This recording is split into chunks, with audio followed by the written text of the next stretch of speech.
Jadi itu salah satu yang kita lakukan. Nah sekarang hari ini Strategic Forum sebenarnya kita ingin mengajak para pelaku usaha, para investor, para eksportir untuk bagaimana memanfaatkan ya perjanjian ini dengan baik, kita menyampaikan apa saja manfaat yang kita dapat. Kemudian yang kedua, kita juga sekarang merubah sistemnya ya. Jadi utilisasi pemanfaatan perjanjian dagang atau SEPA ini biar maksimal, biar 100%.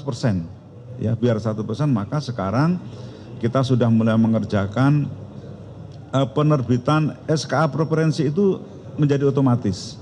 Ya, otomatis. Jadi misalnya begini, kita mau ekspor baja ke Australia misalnya dapat biaya masuk 0%, ya. Kalau MFN misalnya 7%.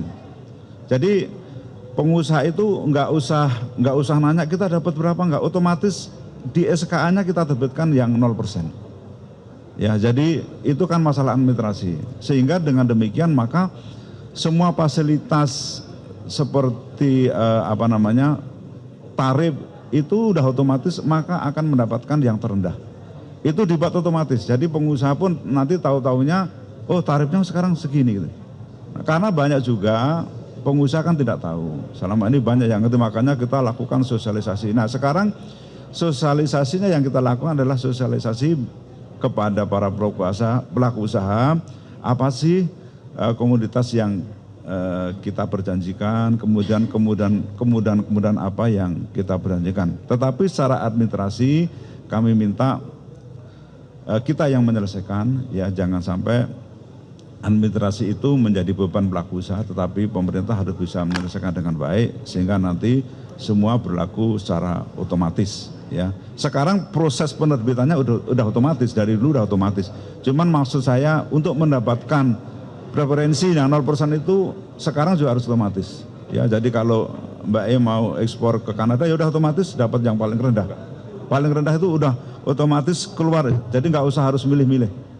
Ya, itu salah satu cara untuk memaksimalkan manfaat perjanjian ini. Nah, yang kedua, pasca atau implementasi ini masing-masing nanti akan ada tim atau sekretariat. Misalnya dengan Kanada, nanti Kanada ada sekretariat yang berkaitan dengan SEPA, Indonesia juga akan ada sekretariat sehingga memudahkan komunikasi.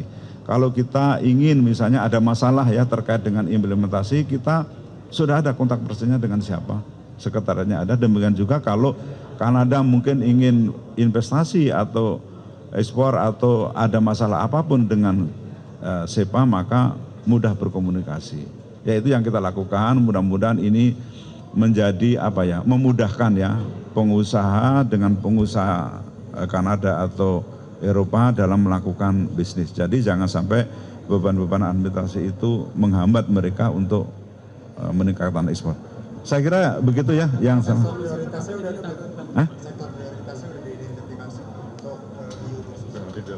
Nanti habis ini ada sesi ya, seri yang lebih teknis ya, termasuk komoditasnya apa saja ya. Kalau yang dengan Kanada pasti udah selesai ya, termasuk juga dengan EU juga udah.